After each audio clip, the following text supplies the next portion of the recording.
Hello, and thank you for joining us again today on the Rising Generation Leadership Podcast with me, Errol Lawson, where we're so passionate about bringing inspirational leaders from around the world, Christian leaders in business, in church ministry, in the marketplace, who are doing great things for the glory of God.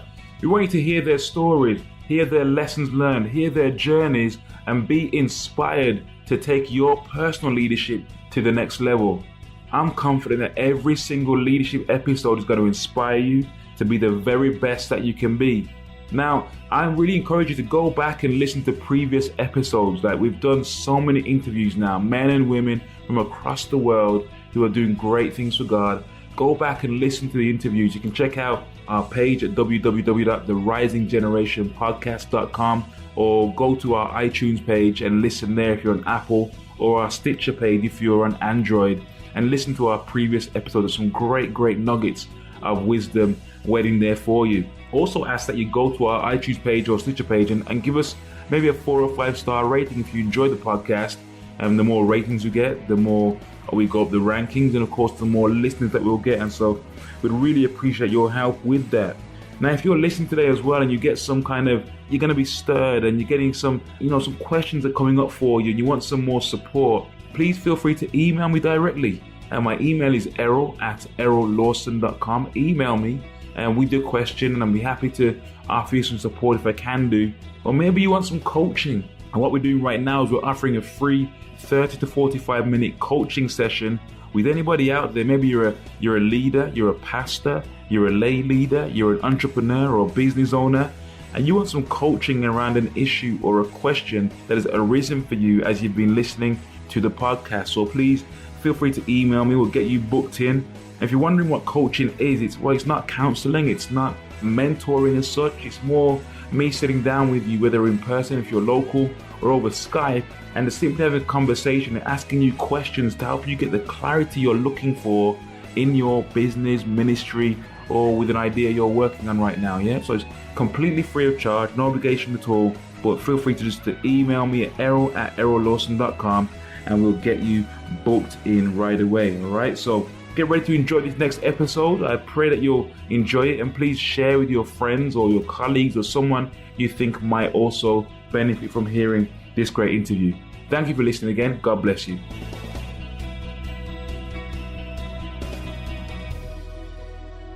Okay, thank you for stopping by the podcast again today. I have the privilege of having with me Pastor Reverend Tim Roberts. Tim is the senior minister at Wellspring Church in Watford, where he serves with his wife, Helen, and they have 3 enthusiastic children and have lived in the Watford area since the mid-1990s. Together with Helen, Tim has been leading Wellspring Church since 1998, and his main role is to provide strategic and visionary leadership to senior leadership and to the church as a whole. And you do some stuff with the AoG missions. Is it missions that you're doing, or? I'm the AoG Area Leadership Team. I'm also the Parliamentary Liaison Officer for AoG. So, what does that involve? I represent AoG to government. Okay. And then I consult the National Leadership Team on issues of national importance, like whatever they're dealing with in Parliament. Wow. So Joel Edwards did it before, and then John Parkinson, when he stepped down, John asked me to serve. So Joel Edwards did it for AoG? He did it for AoG for a few years. Did he? Then maybe 2.5, 3 years ago, John Parkinson asked me to step in when John had to focus on other things, or Joel had to focus on other things. Okay. So it's a great privilege. And what I'm interested in, I think it's probably some overlap to things that concern you, but one of the things I'm working on is how to raise up and engage more civic leaders. So not just raising pastors, but raising leaders who can be kind of mayors and councillors and governors and MPs. And, we need to raise up AoG leaders who are intelligent in understanding how civil society works, rather than just how to preach, Is there a strategy for that? Yeah, the strategy is kind of underway. A lot of it's been awareness raising over the last couple of conferences. So I've been given a platform to talk and to raise kind of interest in I mean, even getting AoG Pentecostals to even take voting seriously sometimes is difficult, let alone the idea that they might be the next PM. I'm doing a conference at the end of January with a couple of parliamentarians who are in AoG to get them to come along and share. And we want to lay hands on some young people who feel called to civil leadership or civic leadership. So a guy called Darren Miller over in Wales, Fiona Bruce, MP, she's an AoG church member.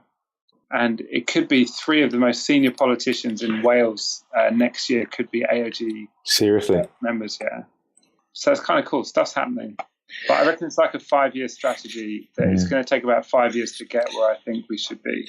What are the challenges that you faced in trying to convey the importance of Christians having a voice in the marketplace? Probably the biggest challenge is kind of a Sunday-centric, oversimplistic view of what Christian ministry is. The whole sacred-secular divide. I think some people see government as being secular and therefore an untouchable space for true believers. Some of it's to do to bad eschatology. Some it's just to do with fear, and others to do with cynicism. I think we think we know how we'd run the country better, and so because the Prime Minister's not as tongue-speaking evangelical, that we just write the whole thing off. As if somehow if the Prime Minister was a tongue-speaking Pentecostal, that somehow he'd be a great Prime Minister. But he wouldn't necessarily, So I think those are the challenges, trying to break down some of those suppositions. Do you find that within your own context as well at Wellspring, or have you managed to kind of educate people past that, if you like? No, I wouldn't say. I think we've been here now for a good number of years, like 17 years. Okay. And so I think I'm not sure we're in a place where people are not going to be that cynical. Like if we ask people to write to their MP, not everyone's going to do it, but they are going to take it seriously. Okay. And we've got an elected mayor in Watford who's a believer. She's spoken in my church several times. God just blessed the town through her ministry. Wow. So because people see that it's possible to have a Christian as a civil leader or a civic leader, no, I think people are pretty good. I think it's some of these old Pentecostal AoG chapels, I think that's where the hard ground is. And praying for the rapture. Literally. How have the young people responded? There's something about creating a church that has an engaging, a God-honoring culture that engages and attracts young people. How do you think you've conquered that? Is that? Not really. I think we're still on with that. I think it does take young people like you who are trailblazing and saying, look, you don't have to be like your dad, as in culturally, but you can live radically for Jesus as a millennial. And you can do that with faith and drive, and you can make a difference in the world. Actually, you kind of need trailblazing examples for that. We've got some great 20s and 30s in the church, some really great people who could have easily gone and joined Self-Survive at Watford, or they could have gone and joined one of the churches in London because we're so close. But some have actually said, no, I want to be part of a tri-generational, multi-generational church. This is what I want to do. And they're very faithful and loyal. They've been part of our mentoring programs for young leaders. So I think we're further than we were. But Helen and I, my wife, were just talking yesterday about whether or not we need a young adults pastor. Unfortunately, we created teenagerhood. I think now, strangely, society's created like a prolonged adolescence that's called young adulthood. And it's almost like there's a subcultural group that needs to be dealt with differently. When I was a young adult, we didn't have a young adults group. But now it seems that culture's forced us, like I said, it's like a secondary adolescence. The millennial generation, the 18 to 35s, you think? Yeah. I think some of them are actually in danger of having severely stunted spiritual growth. And that's why I call it like a secondary adolescence. Wow. Some of them get to the age of 30, 35, and they wonder why they haven't settled down in a relationship.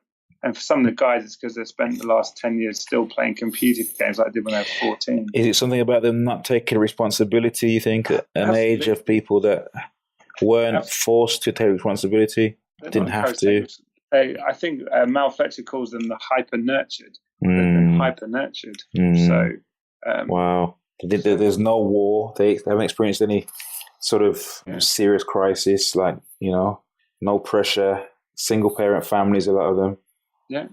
And they're digital natives, so they are in a place where the idea of having to go out and do some work and not have a gadget that can do it easier for you, I think that's a factor. Yeah, we've got gadgets that do things when they work. They do things for us, don't they? So quick to easily. Tim, just if you could, just fill in any gaps for us, first of all, please, in your biography there, and just give us a glimpse into your personal world right now, what you're up to. Okay. Yeah, thanks, Errol. I think it's fill in the gaps. There's lots of gaps. I guess one of the things that I'd want to say that you can never get in a biography is just how genuinely blessed I feel every single day, even to have breath, even to have the gift of life and the freedom to do what I do every day. Is just an absolute joy most of the time. And when it isn't, the Lord usually arrests me and reminds me of what a privilege it is to have breath. And you only need to travel. I've traveled to 34 different countries, and wherever I go, I find the grace of God is just as good. Wow. So it's hard to put that in a biography, but that's great, man. The fact that I'm totally and utterly forgiven by the grace of God, that's what wakes me up every morning. Amen. And you've got a new book out as well. Yeah. And The Power of One. Yeah, The Power of One is called about adventures in rediscovering the unity of the Spirit. It really stems from when I was in my teens. I was one of a whole group of people that went through the pain of a church split. So I was part of a really dynamic church. It had great youth group. We've really seen lives change. We had a group of teenagers that were really on fire for God. And then the leaders of the church, there was no moral failure. The leaders of the church just couldn't keep it together. I mean, relationally, they couldn't keep it together. And it was heartbreaking. A number of those young people didn't ever go to church again. They're a long way away from the Lord now. And I just saw what a difference division makes in the local church. And I think because of that experience, all the way through the last 17 years of church leadership, I've seen families fall apart. I've seen couples, marriages fall apart. I've tried to build team. And I've also seen the beauty of when people go across the boundaries of denomination and tradition. And when in the name of Jesus, we get together and we believe that in Watford, for instance, there's only one church in Watford, and we're learning what that means.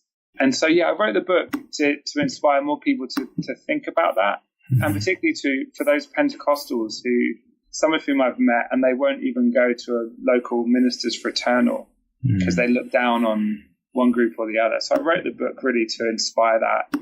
And just for people to think about the need to celebrate difference and not be specified. So so that's one of the things that's been going on, and it's good. Cool, man. Well, Tim, really appreciate your time today, man, and really want to pull out of you some of your insights and experiences.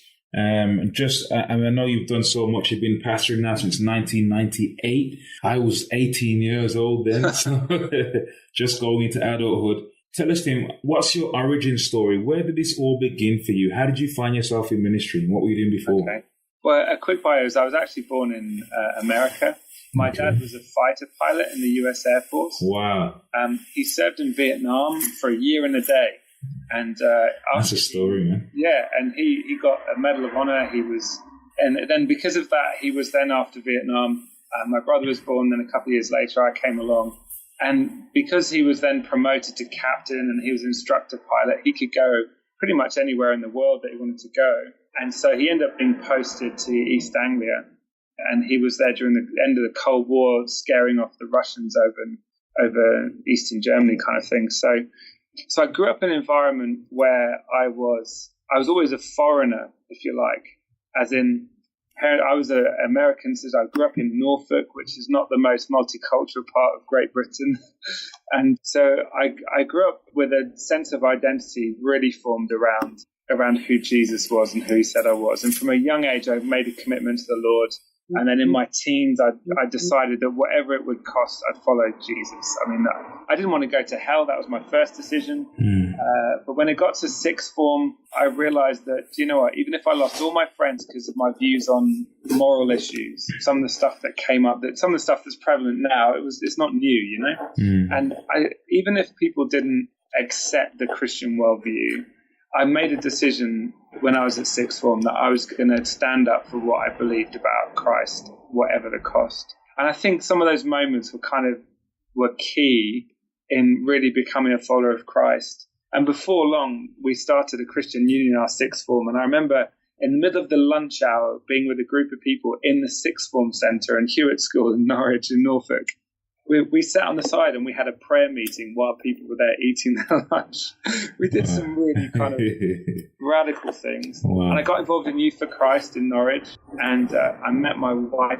Probably that was one of the most life-changing moments, was seeing her as a leader in her own right. And that's definitely part of our story, is I married a leader. And it never occurred to me that because she was a woman that she couldn't lead or shouldn't. Whatever I'd heard or whatever prejudices I'd seen in other people, I just realised, she's amazing. In fact, I said to my best mate, the first time I saw her, I said to my best friend who ended up becoming my best man at the time, I said, if I was a few years older, I'd go for her. Yeah. And then so a few years older, a few years later, I did. So, but probably the sense of call to leadership really came. I came to Middlesex, to Northwood, which is near where I live now, to study at London School of Theology, and had a great 3 years there. But I came away from that at the end of it, deciding at that time we joined the church we're still in now. And it was a time when Soul Survivor Watford was starting up, and we had invitations to go and help with the church plant there. But we felt the church that we were in, even though it was going through really difficult times, that we should stay. After I finished Bible college, I thought I don't want to ever go into senior church leadership. I thought it was the most thankless job ever. Maybe youth work we'd do, but the last thing I wanted to do was lead a church. I thought it was, you'd have to be unhinged to do it. And so I went back into graphic design, which was my training. So I went and worked in the design and print industry in Slough. But then probably one of the definitive moments was I just come from a meeting with the directors of our company who were kind of grooming me to take more of a leading role. And I think if I'd stayed, I would have carried on in that way. And then one of the couples that were then leading the church at the time, they came around our house and they said, look, the four of us, there were two couples that were leading the church at the time. They said, we're all going to leave and we feel that we want to ask you to lead the church. Wow. And I was 24 at the time. So we had a 1-year-old daughter. There were maybe about 70 or 80 people in the church. Some of them quite disaffected, with some of the aspects of the charismatic renewal and promises of revival. So it wasn't the kind of healthiest church situation, I guess. And they said, will you lead? And we'll give you 3 days to decide. So we yes. So wow. we then went to a church members meeting. We used to call them the family forums. They were actually called them family forums. But they used to be so that we sat at the back like naughty school children, and we knew the Lord had called. We knew we'd been asked, and we said, Lord, do you really want us to do this? He said, well, if you love these people enough to serve them, then serve them wow. like you do. So we said, well, if the church will have us, if they'll be led by us, if they'll let us wash their feet, then that's what we'll do. So that's kind of how we ended up leading a church. It's never been an ambition or a desire. I think now we're choosing to do it, but definitely for the first 8-10 years, it felt like we're saying, Lord, we didn't ask to do this. Have you got anything else for us to do? Wow. That's kind of our story. Awesome, man. Awesome. So you took the leap, in a sense, and that was 1998? It was. Wow. Was there a significant turning point on your leadership journey? Maybe you were going one way and you realizing that, or a revelation came perhaps, and you just turned the other way and just went in a different direction? Yeah, it's interesting. I was reflecting on the other day about one of the ladies who served as one of our elders for a while. She said that she identified a turning point, and it was after 4 or 5 years of leading the church. In fact, I think it must have been, let me just see. Actually, it wasn't. Maybe it was only a couple of years into leading the church. My wife had been diagnosed, is another whole story, been diagnosed with cancer. They didn't even offer treatment. They basically said, we'll just make you comfortable. Cancer was going to kill you. And incredibly, God healed her. That's another whole story. They said the cancer is going to come back. Don't have any more kids. And they said it will come back within 3 years. It's that kind of cancer. this guy from India had come over, and he had a word of knowledge about her, knocked the door down on her house practically, prayed for her. Somehow in the midst of those 2 or 3 days, and this is only after 2 months of leading the church, incredibly, there was no sign of any more cancer from that day in her body. There was a promise that it wouldn't return. And so we've been through an awful lot. And after maybe another 2 years after leading the church, I remember thinking, what are we actually doing here? And I made a pledge, because Bethany our eldest was 3 years old at that time. And I said, okay, Lord, and we said this to the church, we will raise up a generation. So we'll effectively see all the 3 and 4 year olds, not that there were that many in the church, but we want to see them through to adulthood. We're going to throw our whole life for the next 15 years to see them through to adulthood. Wow. And so that was like with a parent mentality, if you like. Yeah. But probably one of the most significant turning points was a number of years ago. I was reading Jeremiah 29, and I realized that actually we need to have a grandparent mentality.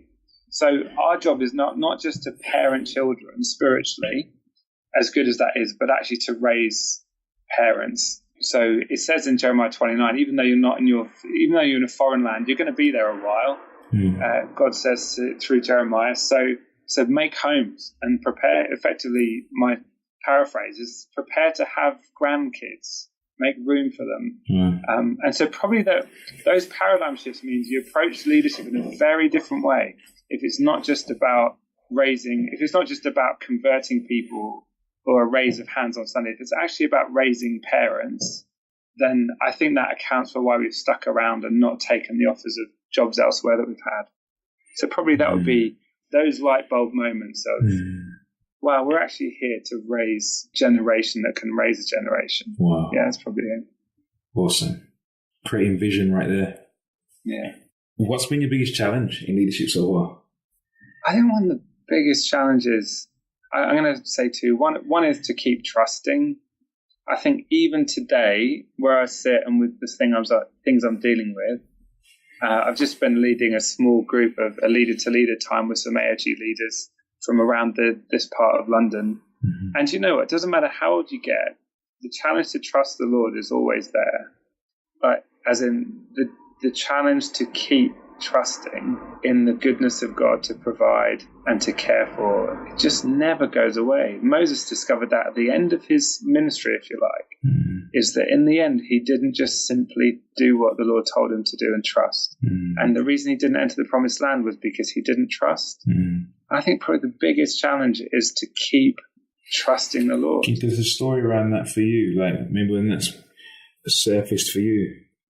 Well, I just think we've got short memories. I've had short memories.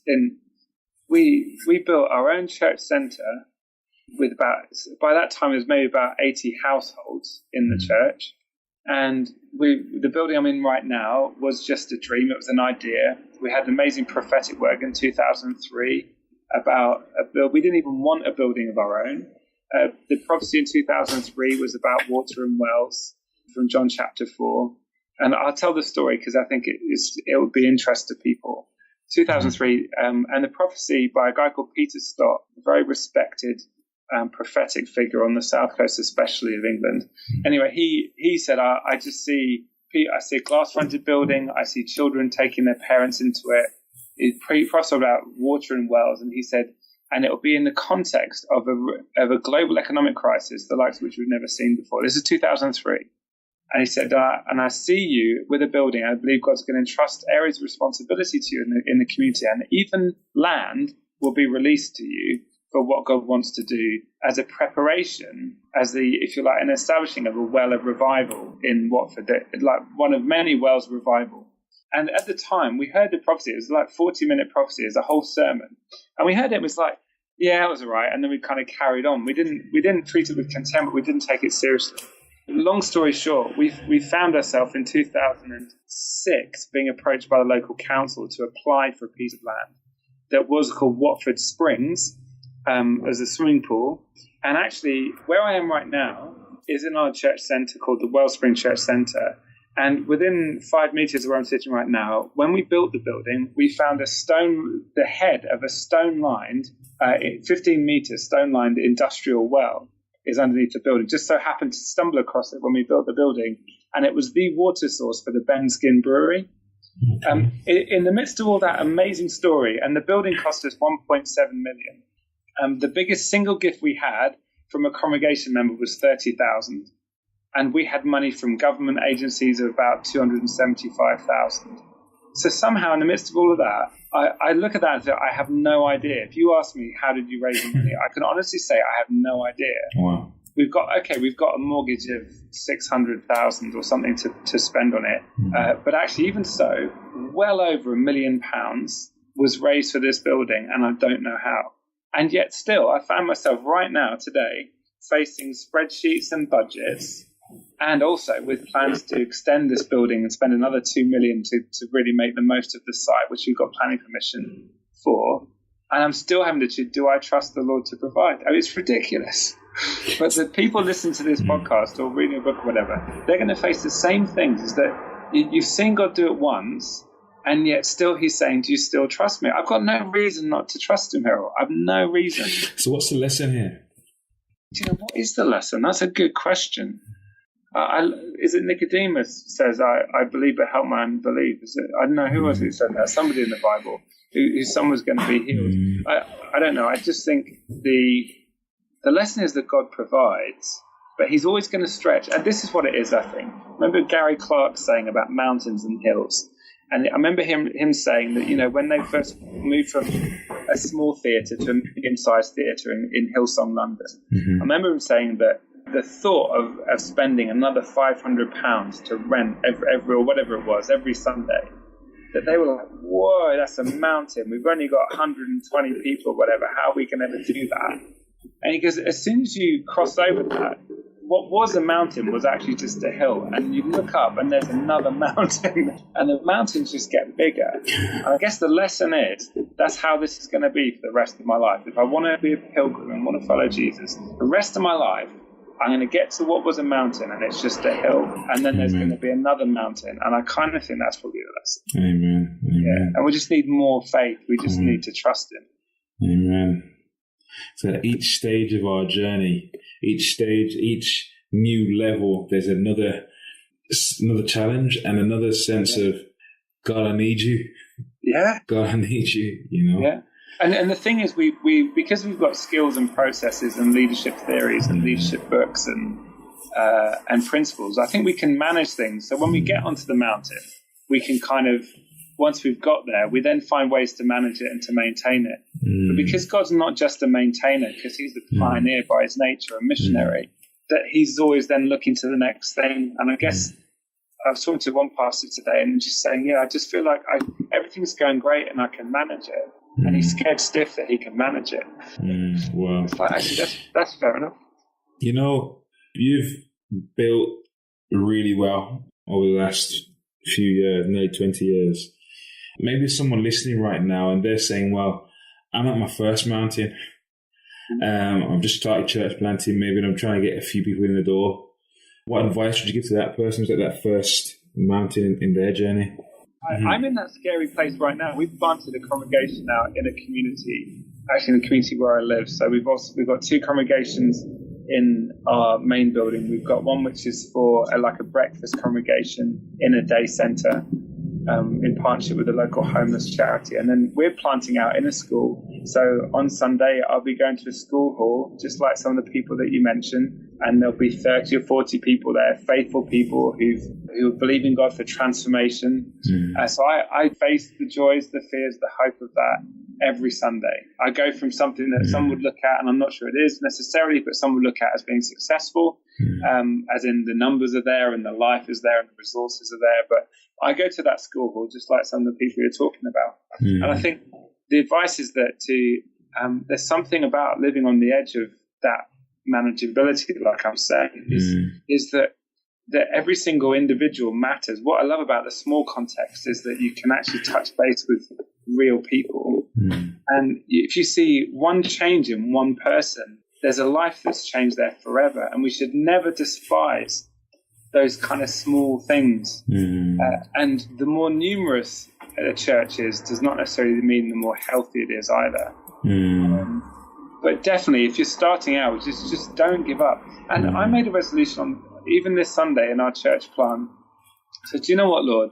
if the only way we're going to grow this is through the slow way, as in even the leaders we've got some great leaders, but I'm thinking, it's going to take months and months and months to develop them so we're really confident in them. Lord, if this is going to be the way we do this, maybe some people can grow something quicker. Maybe we're just slow. But if that's how it's going to be, then I'm okay with that. I love that. These people are going, so-and-so is the fastest growing church in Great Britain or whatever. And it's like, yeah, weeds grow faster than trees. It doesn't really mean a lot. So I just advise anyone to just keep plugging away, and the joy and the power of showing up. Because you might just show up, and then that's the day of transformation for someone. And every now and then we get a glimpse of someone who's come to church for the first time. And because you were there, because you prayed, because you preached, because you talked to them, and actually their life changes. That's not small. That's great, man. And at this stage now then, how do you now define success? I think success is other people doing more and growing and doing more than you can yourself. I love seeing innovation, creativity, faith amongst our young adults. And I just think, like I said earlier, I think it's about raising parents. And when you see people that you've raised up from teens go on to start discipling the next generation and then preparing for parenting themselves, that's so deeply. Wow. And so I think success is in your successors, genuinely. That's going to be, because the possibility of multiplying the impact you have is just massive. Yeah, so I think about the sweetest moments, and they're usually with my spiritual kids, or my kids or my spiritual kids. That's success for me. Awesome. And I think John Maxwell said that success is hidden in your daily routine. What does the first 90 minutes of your days ideally look like? I mean, I know it changes all the time, I can imagine. But if you could choose, like your ideal day would start how? Yeah. So my ideal day would start, I'd get up about 5:45 on most days. I'd then make I'd empty the dishwasher while I made a cup of tea for my wife and myself. And then I take her a cup of tea. It's always best in the morning for our quiet times to not be in the same room. So it's just better that way. So she stays in bed and has her quiet time, reads the Bible and prays, and then I'll go downstairs and do the same thing. We have a daily Bible reading plan as a church, so I'll do that reading. I've also got I'll always have a couple of like devotional books going on. At the moment, I've got Spurgeon's morning and evening readings on my phone. Sometimes that's just so powerful and just hits the nail on the head. I try and get some food kind of thing, if you like, from meditating on the scriptures. I've got a great little book at the moment called On Being a Servant of God by Warren Wiersbe. Great little book. And I'm going to keep reading this in rotation. It's kind of about what ministry, what a leader's role is, kind of thing. It's a bit old-fashioned, but I kind of love that about it. So I reckon for the rest of the year, even once I've finished it again, I'm going to go back to the beginning and just read one of the chapters a day. And then I'll jot some things down in a journal if I feel inspired and pray. And then often what I do before I then go about the rest of the day, I'll often send a couple of text messages to people the Lord brings to mind. So it might be people in the church or other leaders that I know around the country, around the world, actually. And just if I feel prompted to pray for them, and just send them a little encouragement. And then 2 times a week, I'll go for a run. So I'm not really built for running. My body proportion is more built for rugby than the track. But it's the cheapest way to keep fit, to have a healthy heart and lungs. And so I'll run 7K around our neighbourhood. I've got 2 or 3 different routes depending upon how tired I feel. And that's kind of the beginning of my day, really. I remember somebody saying about making habits your best friend as a leader. And for me, those disciplines are massive. And over your 20 years in leadership, what have been the key habits that have helped you to really establish and stabilize yourself as a leader? I'd say that reading the Bible, prayer. I'd say exercise.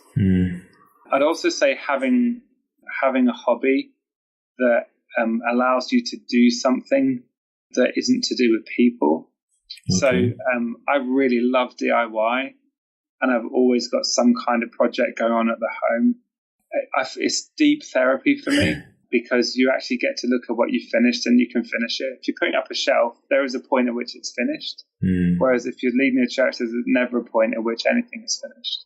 And that can actually be quite depressing, genuinely depressing at times because of the scale of the work, really.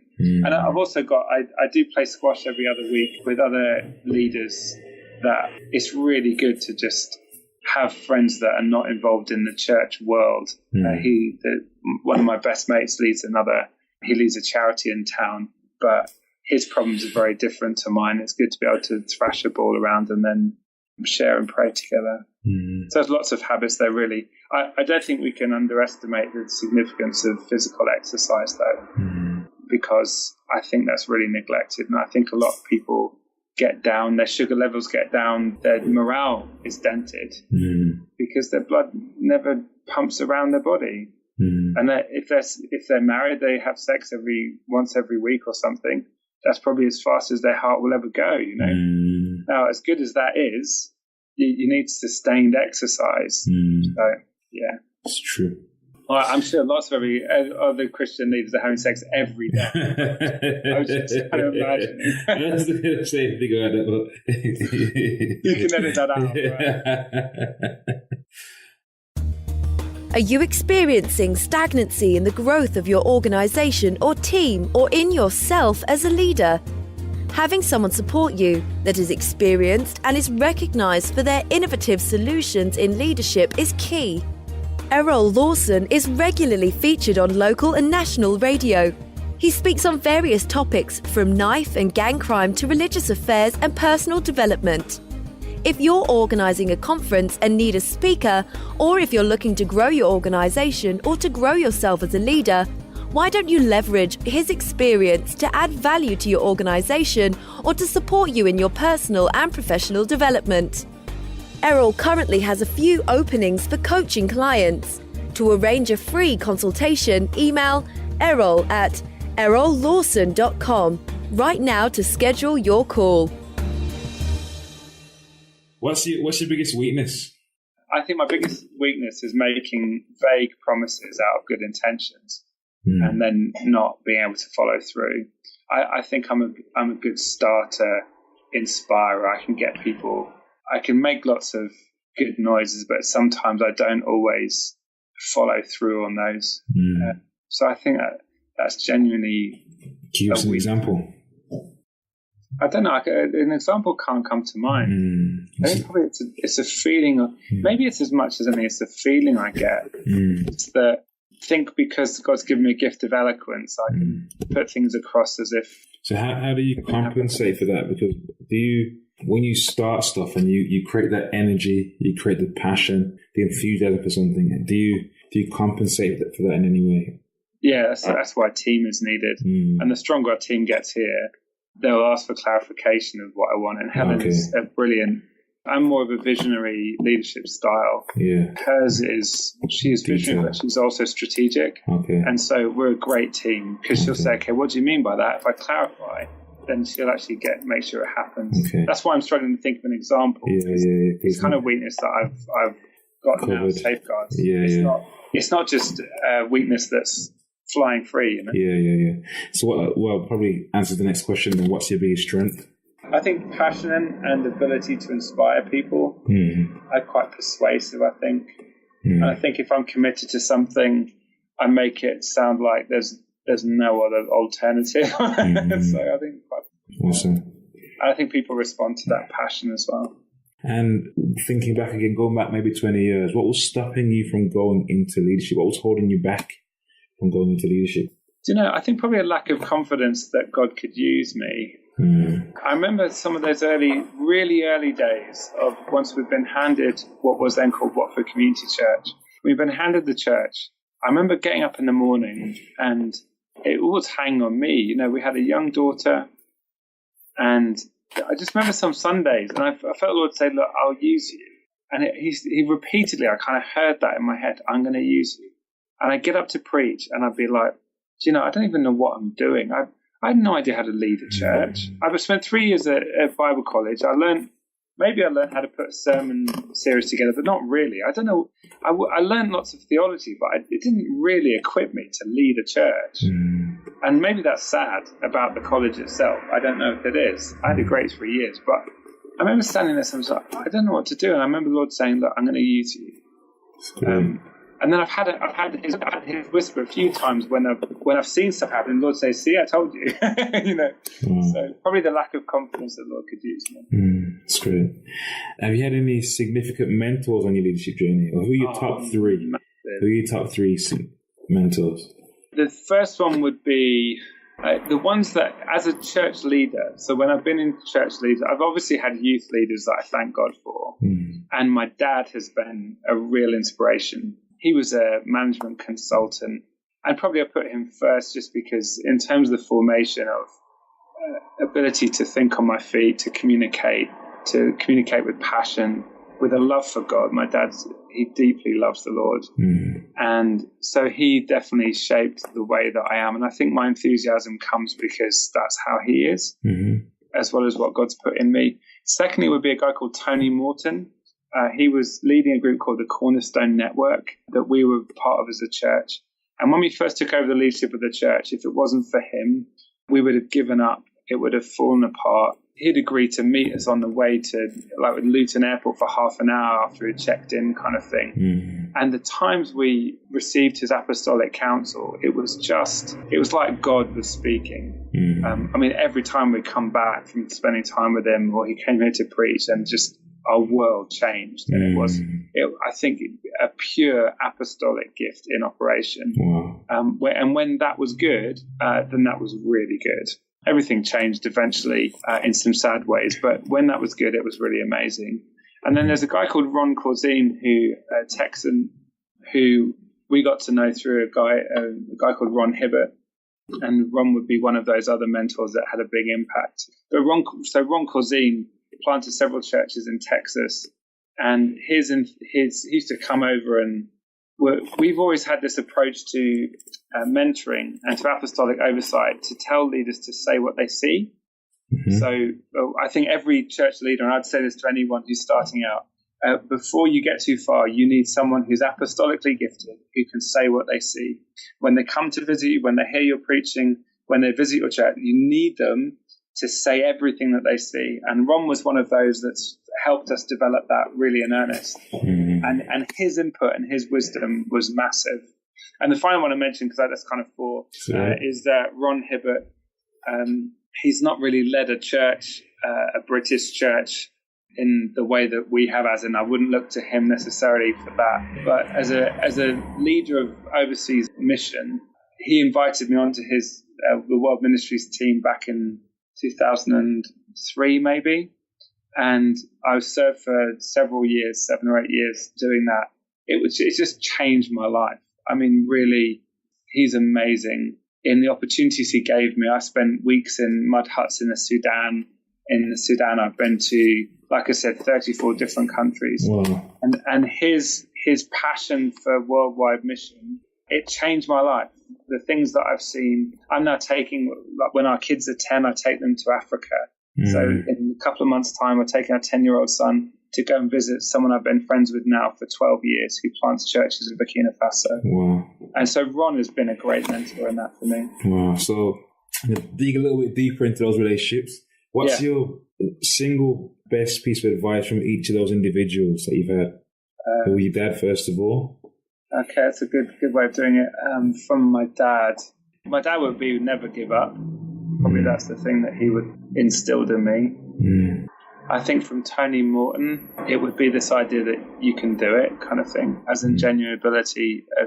I think because of Tony's encouragement, the advice was just know that you can do it, that God can use you. You're not too small or too young. It's kind of the Paul to Timothy thing. Don't let other people look down on you because you're young.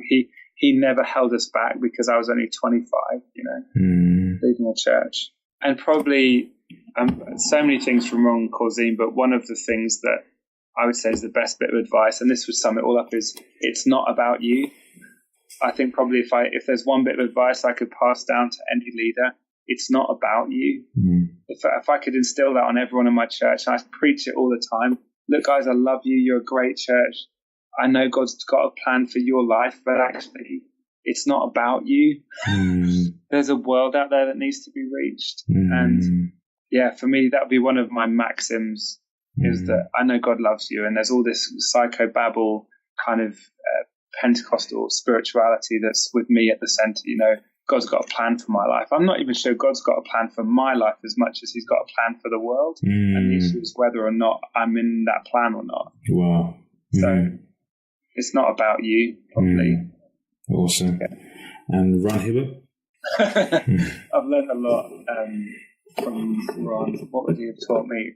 I think he would have always encouraged me about the living a 4-dimensional faith. So we all have a Jerusalem and a Judea and a Samaria and the ends of the earth, and we should have an ends of the earth mentality.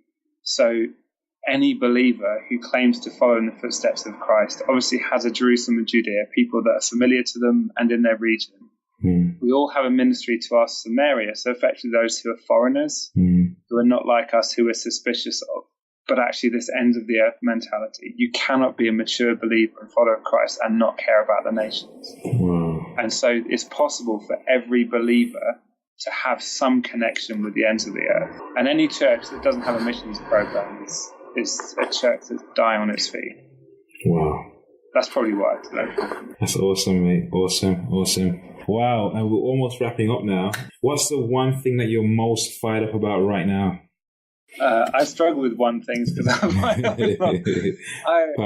think I'm most fired up by the lowering of walls between leaders and traditions and churches. What I see God doing is I see the breaking down of generations of pride between Christian leaders and traditions. And I actually believe God is in the process of uniting his people. And I'm fired up about it because I believe that unity is an end in itself. This is why I wrote the book. Some people see unity as in, I don't know, a churches together walk of witness on a Good Friday or something. And some of those can be awful occasions. They really can. So some people think of unity as a means to an end. We need to get things together because we've got to do mission, because we want to evangelize our town, because we want to bless people. So we need to stop arguing about baptism and get on with it. Okay, so some people see unity as a means to an end.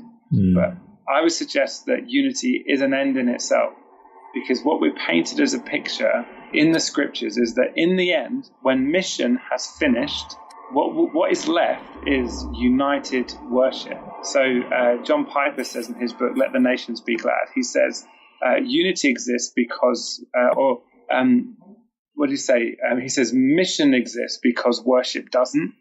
And in the end, mission will cease, but worship will be what there is.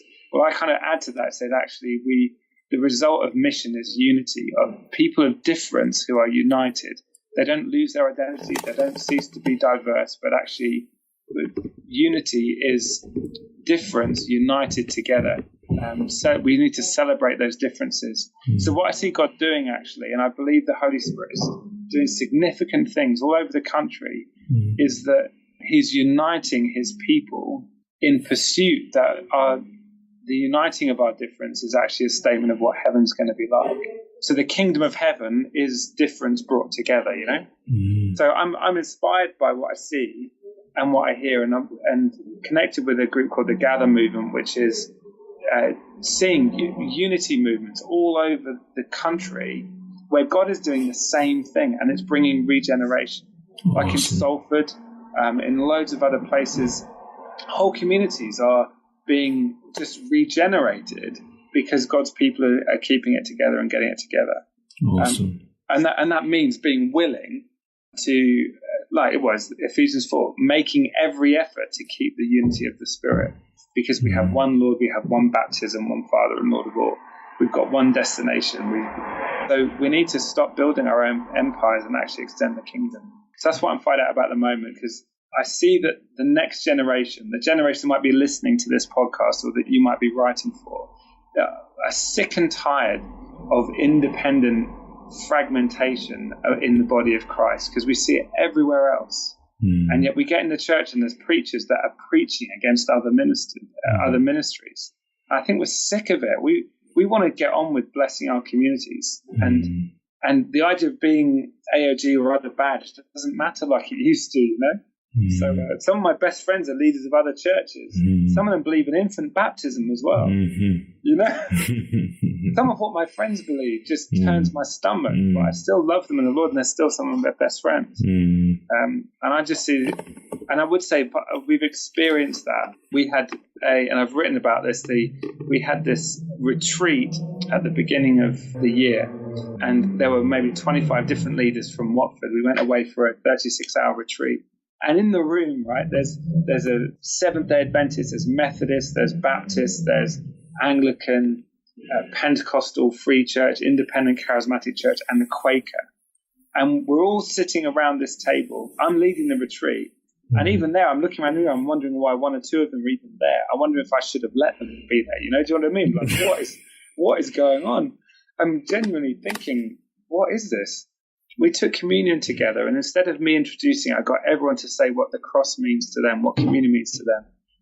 The Roman Catholic priest says, I just want to apologize for what my denomination, the monopoly that we've held on this meal. That actually all of us are called as children of the Father. And we go around and everyone does their little intro to communion, including the Quaker lady. And then we break bread together. And the presence of God in that room just fell. And the Quaker lady that was there, and she's a friend of mine, but I was wondering, like, how's she dealing with this? It just so happens she sits next to me or near me, so she's then passing me the bread and the cup. And she comes, and she's got kind of health issues, so she kind of hobbles over and comes down, and she presents the cup to me. She says, the blood of Christ shed for you. I tell you, in that moment, so just like floodgates of grace just flooded over me.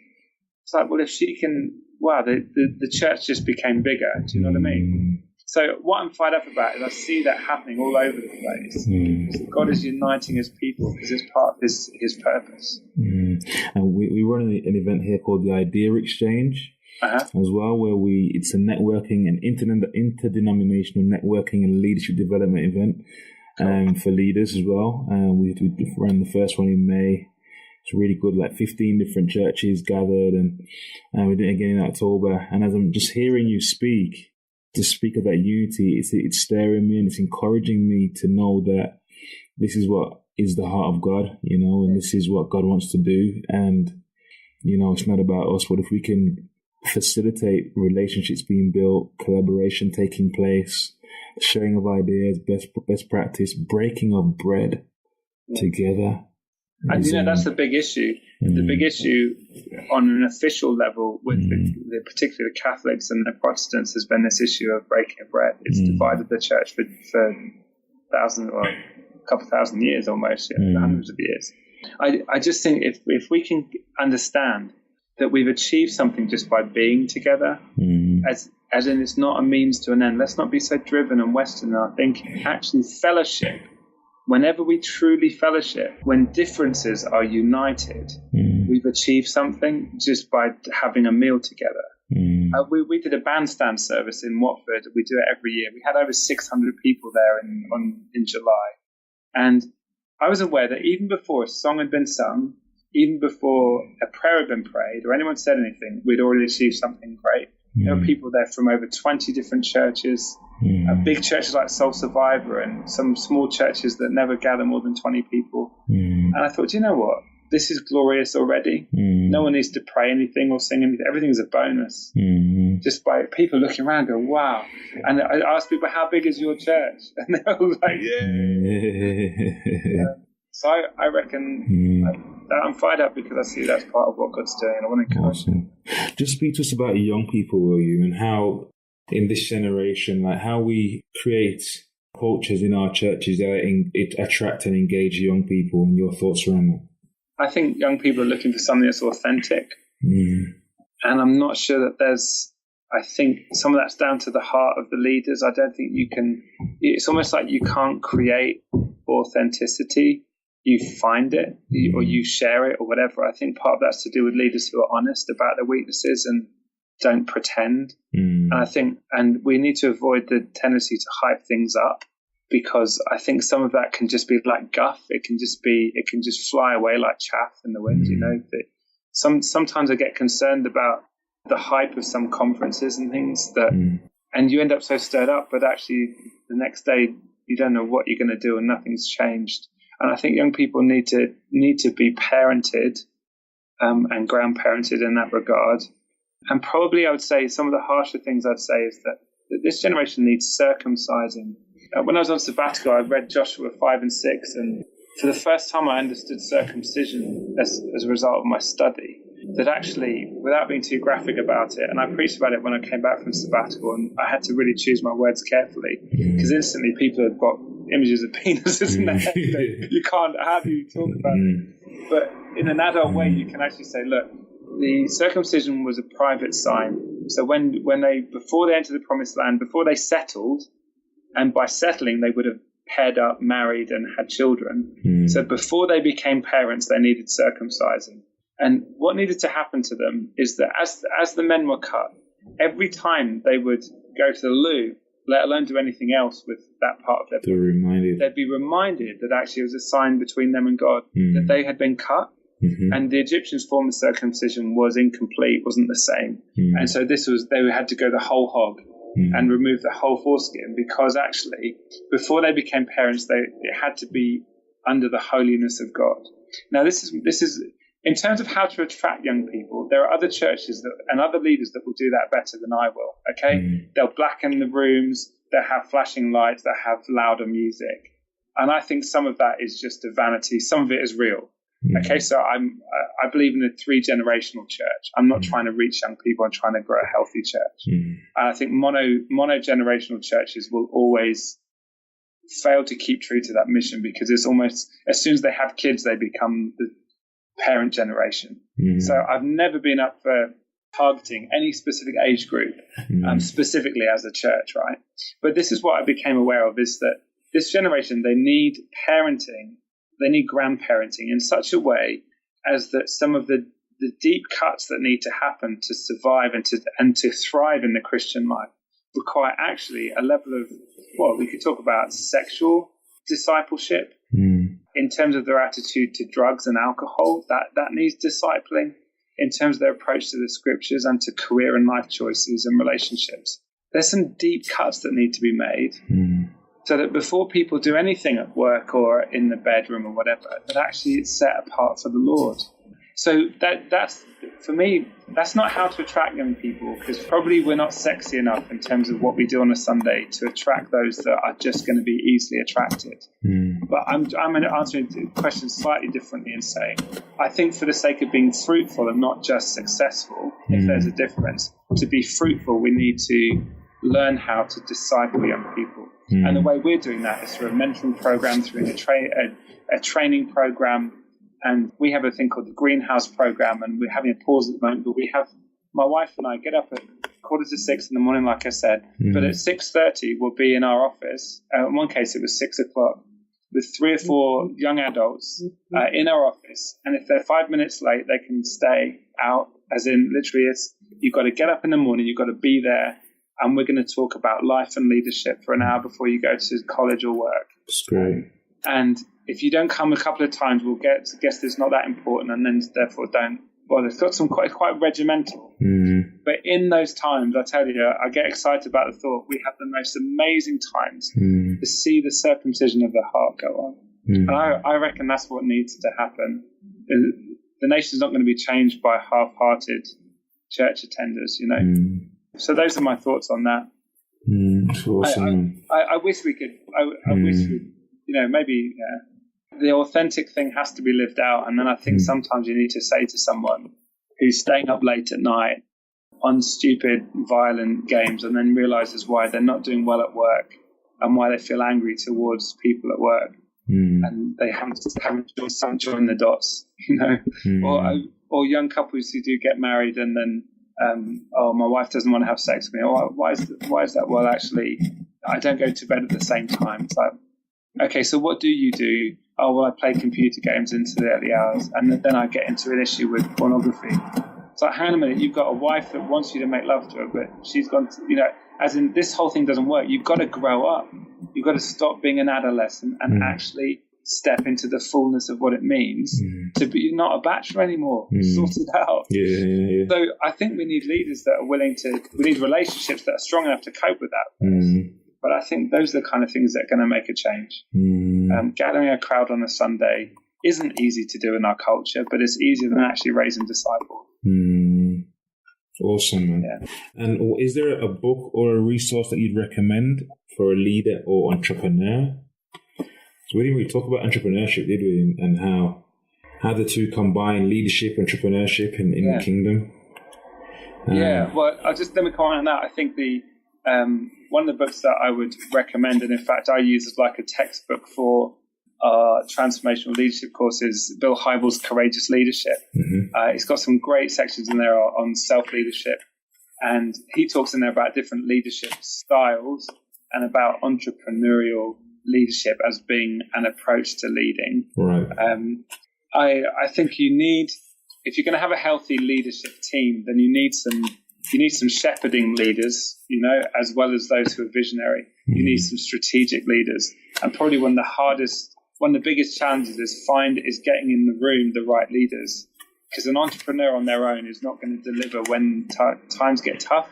So I think an individualistic approach to leadership development is never going to work. It's going to have to be team all the way. Like I said, the only way my weakness hasn't ruined the church is because of my wife's strengths. And I think probably that's the big thing. So I'd recommend Courageous Leadership by Bill Hybels. I've read loads of books on leadership.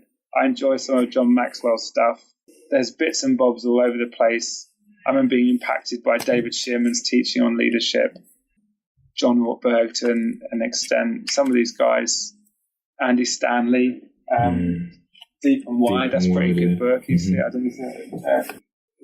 But probably it would, if I'd start anywhere, I'd say get started with Courageous Leadership and then kind of move on there from there. Brilliant. Awesome. And how do we find out about you? Is there a website or whether it can one thing I've said to people that if I ever get timroberts.com, can someone just shoot me or some kind of I'm just not, it's not about me. So having said all that, if they want to find out about Wellspring Church, then they can go to wellspring-church.org and there's information on there about us and what we do. And that's what I can say on that, really. Awesome. And one parting piece of wisdom, sir? I think my parting piece of wisdom would be inspired by 1 Corinthians 3, where the Apostle Paul is writing about the different factions or denominations, if you like, between Paul and Apollos. And there's a bit in 1 Corinthians 3, one of those touch point verses for me is where he says, "You are God's field, you are God's building." And I think for me, leadership is about learning as a team to grow a church that is able to grapple with the difference and the complexities of planting things that grow, that are organic, that are unpredictable, there's no straight lines, and building something which obviously needs to be measured and planned out and prepared. And for me, the joy and the challenge of leadership is both being a farmer and a builder at the same time. And I think if it gets too structural, it can kill the growth. I call it the greenhouse effect. That's why we call our training academy the greenhouse, because we want the structure of our lives and of leadership and of the church to support the life in it. And so a greenhouse is built to provide shelter, but at the same time, it lets the light in. So if we can live lives in such a way as that what we're leading, even a business, this works. Business is like a field and a building. It cannot just be, it has to be about the people and not just the products. So there's always an organic, relational, messy element. And we need to get just as good at planting and farming as we are at building, extending. Awesome. Tim, thank you so much for your time today. You're really welcome. It's been a blessing. It's been refreshing, been encouraging, been insightful. There's so much that we can take away from today's conversation. Yeah, thank you so much, man. Thank you again for joining us today on the Rising Generation Leadership Podcast. I pray you've been inspired, you've been lifted, you've been encouraged to take your personal leadership to the next level. We really encourage you guys to just take action, make it happen, do something, start somewhere, go out and change the world in some way, big or small. Guys, if you've enjoyed the podcast today, please share with your friends, share with your loved ones, your colleagues, someone out there you think might benefit from hearing this great content. And if you want some more questions answering, you got a question, email me, errol@errollawson.com. Or if you want a free 30 to 45 minute coaching session with myself around the leadership challenge or issue you're working on in your business, your church, or in your organization, please feel free to email me right away. We'll get you booked in. It's errol@errollawson.com. Thank you again for listening. Go to our iTunes page, check it out, check out the previous episodes. Give us a nice review, that would be awesome. Really appreciate if you could do that for us. We really appreciate you just for being here and listening. Thank you so much. God bless you, and we'll see you on the next episode of The Rising Generation.